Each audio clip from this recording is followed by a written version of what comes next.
Job లేక ఇబ్బంది పడుతున్నారా? అయితే మెడికల్ కోడింగ్ మీకు మంచి ఆప్షన్. వెంటనే కాల్ చేసి కోర్సులో జాయిన్ అవ్వండి.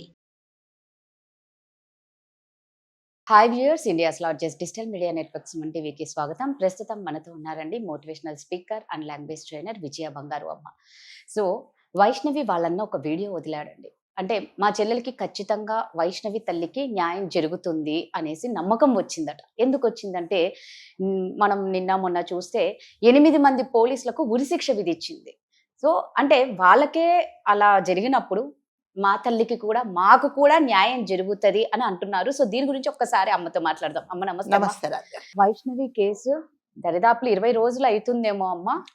17 నుంచి 20 రోజులు అవుతుంది.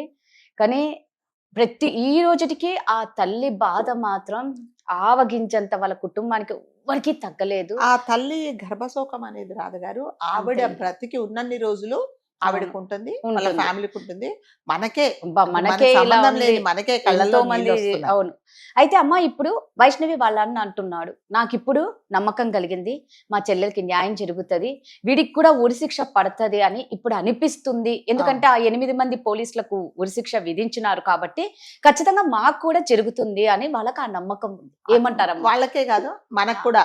నాకైతే అనిపిస్తుంది, నాకు తెలియదు వేరే వాళ్ళ విషయం. ఎందుకంటే పోలీసులు అనగానే వాళ్ళ చేతిలోనే అన్ని ఉంటాయి. ఏదన్నా కేసులు తప్పించుకోవచ్చు, తర్వాత వేరే వాళ్ళని ఇరికించవచ్చు కదా. అలాంటిది ఒక లేడీ కానిస్టేబుల్ ధైర్యంగా అదేంటి ఎవిడెన్స్ లేకుండా చేసినా కూడా ఆమె ఒక ఎవిడెన్స్ చూపించి వాళ్లకు ఉరిశిక్ష పడేలాగా ఈ అమ్మాయి 99.9% అమ్మాయి సాక్ష్యంతోని వాళ్ళకు ఉరిశిక్ష పడింది. సో అట్లాంటిది అంటే వాళ్ళకే ఉరిశిక్ష వేసినప్పుడు తప్పకుండా నా చెల్లికి న్యాయం జరుగుతుందని అన్నదమ్ములు, నా కూతురికి న్యాయం జరుగుతుంది తల్లిదండ్రులు, అట్లాగే ఆ అమ్మాయికి ఒక అమాయకురాలని అమ్మాయికి అది దారుణంగా చంపాడు కాబట్టి తప్పకుండా ఆ అమ్మాయికి న్యాయం జరుగుతుందని మనం అందరం అనుకుంటున్నాము. జరగాలనే మనం కోరుకుందాం. తప్పకుండా జరుగుతుందని. ఎందుకంటే ఆ పోలీసు వాళ్ళకి ఉరిశిక్ష వేశారు కాబట్టి ఇంకా మాకు న్యాయం మీద మాకు నమ్మకం ఉంది. తప్పకుండా మాకు న్యాయం జరుగుతుంది అంటున్నారు. మనం అందరం కూడా రాదుగారు, మనం అందరం నిజంగానే అదే కోరుకుందాం. అప్పుడే ఆ అమ్మాయికి ఆత్మశాంతి జరుగుతుంది. ప్లస్ వాళ్ళ ఫ్యామిలీ వాళ్ళైనా కూడా కొంచెం అంటే ఇదివరకు చెప్పినట్టుగా ఆ గర్భశోకం అనేది ఆ తల్లి తండ్రికి వాళ్ళు ఉన్నన్ని రోజులు ఉంటుందండి కదా. మన పిల్లలకి ఏదైనా చిన్న దెబ్బ తగిలితే అమ్మారంగానే మనం పరిగెత్తుకుంటూ వెళ్తాము. అలాంటిది అన్ని కత్తిపోట్లు పొడిస్తే పొద్దున లేచి చూడగానే విగత జీవి అయిపోయి అలా రక్తం మడుగులో పడి ఉంటే ఒకసారి మనం ఊహించుకుంటేనే ఒళ్ళు జలధరిస్తుంది. ఆ భయంతో మనకు అనిపిస్తుంది నిజంగా ఆ తల్లి తండ్రి ఎలా ఫేస్ చేశారు అది అనేది. కాబట్టి నిజంగా వాళ్ళకి ఇప్పటికి కూడా అంటే ఈ రోజుకి ఆ అమ్మాయి చనిపోయి 17-18 రోజులైనా ఇప్పుడే ఒక క్షణం కింద జరిగితే ఎలా ఏడుస్తారో ఆ తల్లి అలా గుండెలు బాదుకుంటూ ఏడుస్తుంది. సో ఆమెను కంట్రోల్ చేయడము అసలు ఎవరి వల్ల. తండ్రి కొంచెం గుండె ఉంది, ఆయన కూడా కొంచెం గుండె దిటవు చేసుకొని ఉన్నాడేమో, కానీ ఈ తల్లి అసలు ఆ అమ్మాయి హెల్త్, ఆమె కూడా కొంచెం పెద్ద ఆవిడే, 50-55 ఏళ్ళు ఉండొచ్చు. సో మరి ఆమె హెల్త్ ఏమవుతుందో అనేది పాపం మిగతా అన్నదమ్ములు, కుటుంబ సభ్యులు, వాళ్ళ అమ్మాయి, ఆవిడకు అక్క చెల్లెళ్ళు ఉన్నట్టు వాళ్ళందరూ చాలా బాధపడుతున్నారు. ఆ అమ్మాయి ఆవిడ ఏం చేస్తుంటే ఈ వైష్ణవి చేసిన వీడియోస్ చూస్తూ ఫోన్ పట్టుకొని అమ్మాయి ఫోటోలు పట్టుకొని ఏడుస్తూ ఉంటే ఒక తమ్ముడు అన్నయ్య అంటున్నాడు, ఈ ఫోటోలన్నీ తీసేయి, అసలు కనిపించకుండా చెయ్యి అంటే. ఇప్పుడు ఆ జ్ఞాపకాలు ఏమవుతుందంటే ఆ ఫోటోలు చూసినప్పుడు ఆవిడ ఇంకా బద్దలయ్యేలాగా ఏడుస్తుంది. కాబట్టి ఇవన్నీ తీసేద్దాం, అసలు ఇవన్నీ ఏం కనపడకుండా.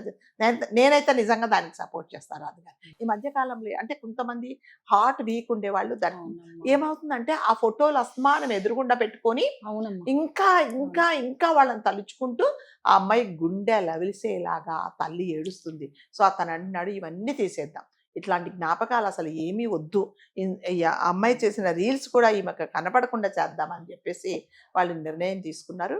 అంతేకాకుండా వాళ్ళు కష్టపడి ఏదో వాళ్ళ ఉన్న స్తోమతలో కట్టుకున్న ఇల్లు వదిలేసి వేరే ఒక రేకుల షెడ్ లో ఉంటున్నారు. ఎందుకంటే చెప్తుంది అనమాట, అంతే కదండి, నా కూతురు ఇది అలా తిరిగేది, ఇలా తిరిగేది, అదే కదా, ఆ బట్టలు ఇలా గుట్టలు వేసేసారు. సో క్షణము ఆ అమ్మాయి స్మృతులు అనేది ఈ అమ్మాయి వీళ్ళకి వస్తున్నాయి కాబట్టి సో మనం ఇక్కడి నుంచి వెళ్ళిపోదాము అని అతను అంటున్నాడు. వాళ్ళ అన్నయ్య ఒక అబ్బాయి తన గుండెల మీద ఆ చెల్లిది ఒక టాటూ వేయించుకున్నాడు వైష్ణవి అని.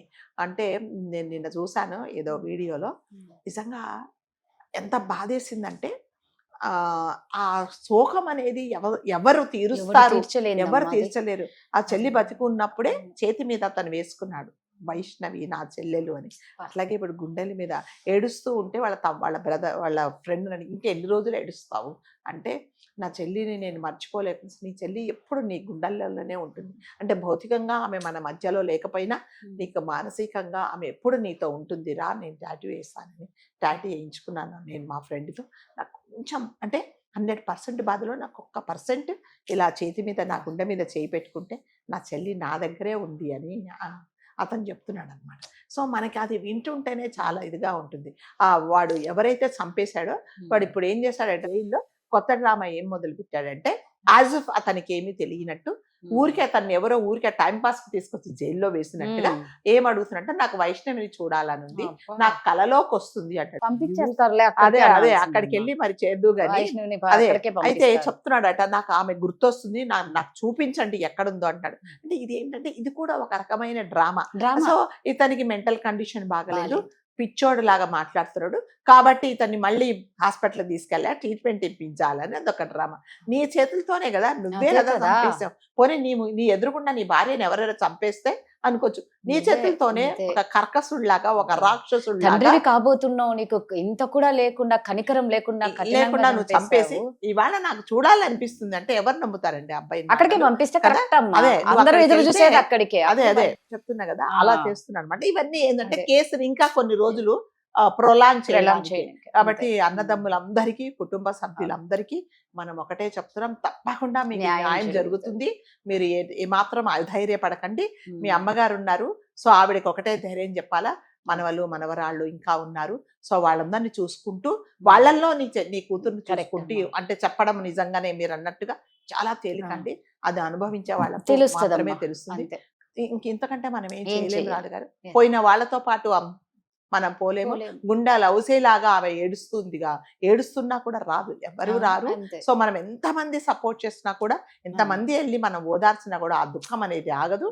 కాకపోతే ఆమె ధైర్యం చెప్పుకొని, గుండె దిటవు చేసుకొని, నా కూతురికి న్యాయం జరిగేలాగా నేను పోరాడతాము అనేది ఒక నిర్ణయం తీసుకుంటే, మరి ఆమె హెల్త్ బాగుంటేనే కదా రేపు పొద్దున వాడికి ఏ శిక్ష పడ్డా కూడా చూడగలదు. కాబట్టి మనం అందరం ఒకటే కోరుకుందాము, తప్పకుండా అమ్మాయికి జరుగుతుంది అని మనం అందరం ఆశపడదాం. అట్లాగే ఆ కుటుంబ సభ్యులకు అందరికీ మనం చెప్పడం ఏంటంటే, మీరందరూ ధైర్యంగా ఉండండి, తప్పకుండా మీకు న్యాయం జరుగుతుంది. న్యాయం జరిగేలాగా మేమందరం పోరాడుతున్నాం. థ్యాంక్ యూ అమ్మా.